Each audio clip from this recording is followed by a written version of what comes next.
کہا کہ عید کے دن جو شخص بھی سبحان اللہ و بحمدہ 300 دفعہ پڑھ لیتا ہے اور جتنے مسلمان مومنین مومنات مسلمین مسلمات اس دنیا سے جا چکے ان کی ارواح کو ہدیہ کر دیتا ہے، تو اللہ رب العزت ان کی قبروں کے اندر ان کی قبور کے اندر ہزار ہزار انوار یعنی نور پیدا کرتا ہے، ہزار نور پیدا کرتا ہے، اور جب اس پڑھنے والے کا اپنا انتقال ہو جائے گا تو اس کی قبر میں بھی ہزاروں نور اللہ پیدا کرے گا۔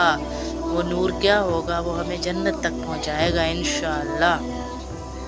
ایسا نور اللہ پیدا فرمائیں گے کہ دن کو بھی نیکیوں سے خالی نہ کریں۔ پورا رمضان ہم نے ماشاءاللہ الحمدللہ اللہ اکبر اتنی نیکیاں جمع کی، تو عید کے دن کو بھی نیکی سے خالی نہ کریں۔ خوشی کا دن دیا ہے، خوشی میں بھی نیکیاں پہنچائیں۔